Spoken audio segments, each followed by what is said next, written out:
Георгий Нестер – заслуженный деятель искусств Республики Саха-Якутии. 13-й год трудится в Мирнинском театре. Столько же лет работал в Русском драматическом театре города Якутска, где и начал свою профессиональную карьеру режиссера-постановщика. Георгий Юлианович был стажером Андрея Гончарова, известного народного советского артиста. Новаторская режиссура Георгия Нестера изменила стиль и направление постановок Русского театра. Во-первых, я довоенный. Я из Белоруссии, которая была западная. Мне удалось родиться еще при, как у нас говорят, при панской Польше в июле.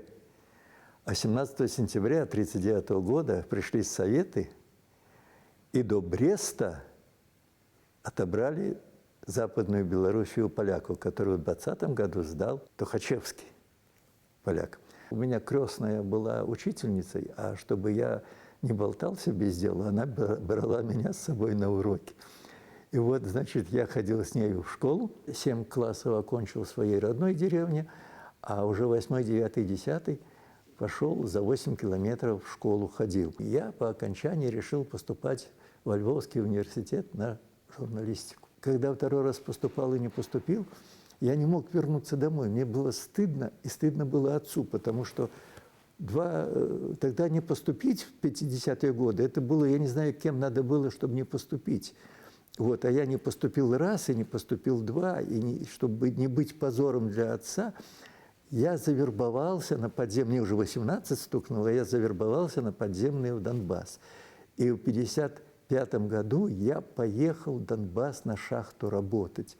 И на шахте на это я начал на подземных работах, там учился, осваивал шахтерскую профессию. На гора, это значит, шахтер работает под землей, а когда он на гора, я в клубе участвовал в самодеятельности. Так, хобби и самодеятельность привели Георгия Юлиановича в Белорусский театрально-художественный институт в класс народного артиста профессора Дмитрия Орлова, после окончания которого Георгий начинает свою деятельность в Русском драматическом театре города Якутска. И вот я в гостинице «Москва» в номере сижу, там сухое вино, овощи, фрукты, виноград, и со мной ведут разговор о работе в театре. И говорят, вы же как дипломант, вчерашний студент, вам нужна охранная норма 2 спектакля, а у нас очередной режиссер должен ставить 5 по охранной норме. Я говорю, сколько надо, столько будем ставить.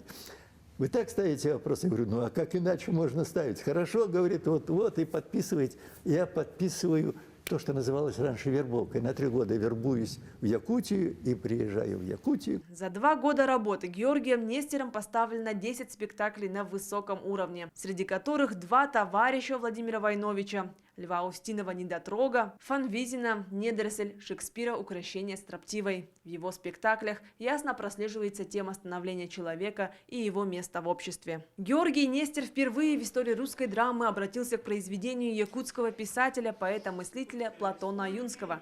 Спектакль о Александре Македонском, Соломоне Мудром и весах мироздания. На русский язык по заказу театра его написал прозаик Иван Иннокентьев.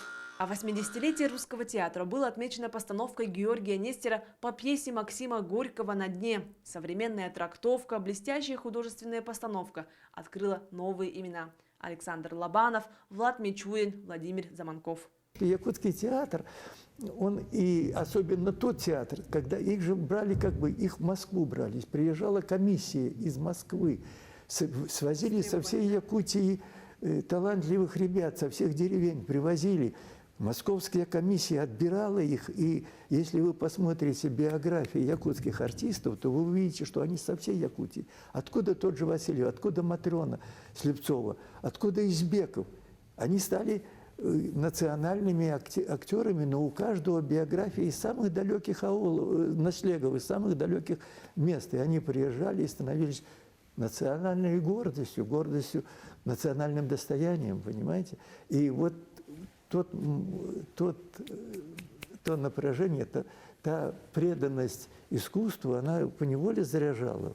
И интересно было очень. В 2008 году Георгий Нестер отправляется трудиться в Мирнинский район. Здесь началась новая эпоха в его творчестве. Георгий встречает актрису Анну Черданцеву. Они вместе открыли русскоязычной публике мировые шедевры якутского ланхо. С моноспектаклем «Кудагса Великий» по пьесе Платона Аюнского Анна Черданцева и Георгий Нестер объездили весь Мирнинский район, выступали в институтах и университетах города Якутска. Ваше тяжкое дыхание, опаляющий огнем дух, невыносим стал, нестерпим. И я увидел, она мне очень понравилась, как актриса, как режиссер. Я ей говорю, надо работать в театре. Она училась заочно в Иркутске, в пединституте социальной педагогики. И она сказала, нет, я теперь не могу в театр. Я могу только, когда я окончу вот в Иркутске, тогда будем разговаривать. Я уже поступила в магистратуру, я уже как бы планировала, что я всю свою жизнь разверну в направлении науки и буду как бы заниматься только этим. Но потом почему-то как-то жизнь сложилась совсем по-другому, и я оказалась здесь, в Мирнинском театре. Очень странный такой момент был, я когда была совсем маленькая. И мама, она тогда в детском саду работала, она принесла мне книжку. «Якутские сказки». Книжечка такая была небольшая, она до сих пор у меня как бы хранится. Там белый переплет был, голубая обложка, там котел стоял, белая кость вложена, и девушка была с длинными косами. Вот. И когда мама пришла с работы, она подарила мне эту книжку. А ланхо еще в детстве ко мне пришло в какой-то такой форме. В 2011 году я поступила на службу в Мирнинский театр, и первый мой спектакль был один в постановке Карла Лазаревича Сергучева. И первая роль моя была Туярма Ко. Я начала основательно заниматься хомусом. Ну, прям основательно. Я поднимаюсь на второй этаж, стою возле расписания, разговариваю с нашим работником Айгуль Назаровной Кульковой, рассказываю ей о том, что вот я хочу там хомусом заниматься, вот мне сказали о ланхо. И потом Айгуля Назаровна озвучивает идею, то есть это ее идея, которая полностью разворачивает мою жизнь просто на 360 градусов. Она как-то так просто и легко сказала, что вот хорошо бы, чтобы был кто-то, кто бы читал наше аланхо на русском языке, для русскоязычного зрителя. Вот как у нас аланхасуты бывает. Ну, здесь как бы по-другому. Вот хорошо бы, чтобы был такой человек. Я так стою, смотрю на нее. Ну, я думаю, раз уж который раз подряд мне говорят, что я должна этим заниматься, наверное, все-таки нужно. Я тут же в этот же день разворачиваюсь, иду в библиотеку, беру все, что есть, все, что касается творчества Платона Алексеевича Аюнского. Вот. И потом в этот же... Это был, если я не ошибаюсь, конец апреля, май месяц. А в июне 2014 года ко мне в руки попадает книга Степаниды Борисовой. Прихожу к Георгию Юльяновичу, уже, наверное, это был конец июля, начало августа месяца. Я ему прочитываю и прошу, чтобы Георгий Юльянович со мной поработал как режиссер, потому что другого человека, который обладает школой Андрея Александровича Гончарова, и кто бы мог с высоты своего профессионализма и опыта мне помочь, ну, просто нет.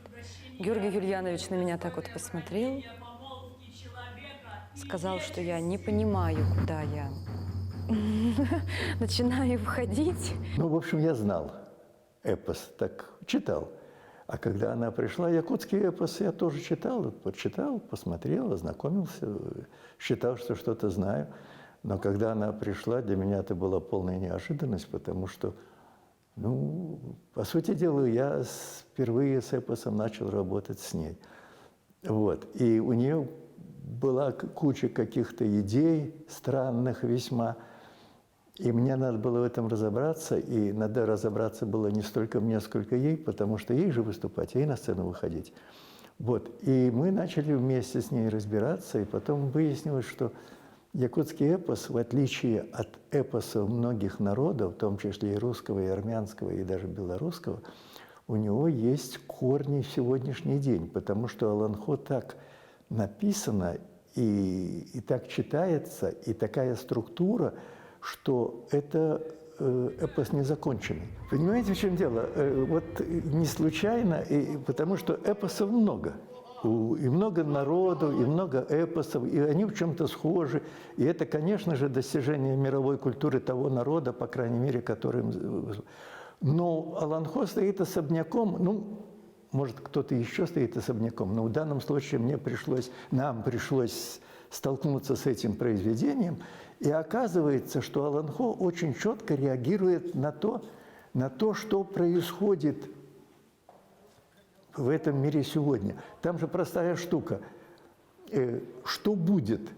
А герои Аланхо выбирают. Дети будут. И раз будет племя, оно должно жить достойно. И дело родителей помогать. Что будет через 7, через 14, это в рай, ад, это отдаленного будущего.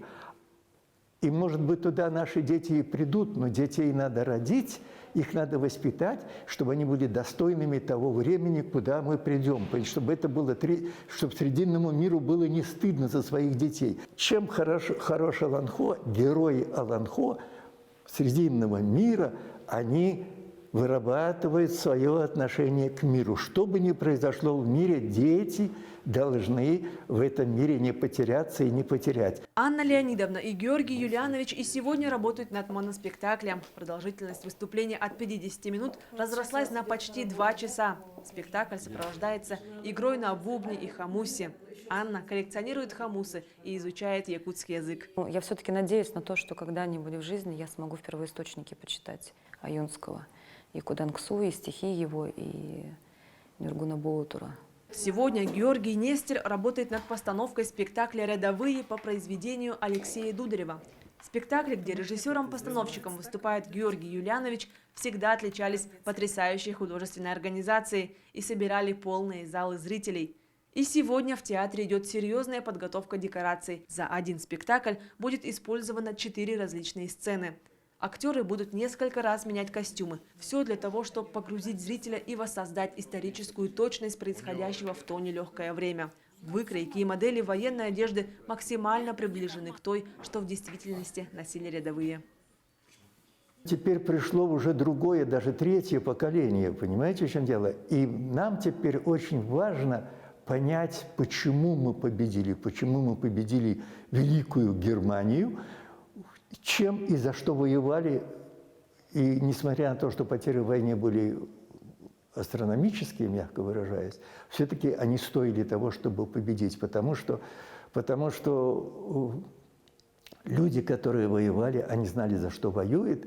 И сегодняшний урок для юных зрителей, мы пишем 12+, для юных зрителей, пришедших в театр, будет прежде всего в том, за что воевали и почему победили.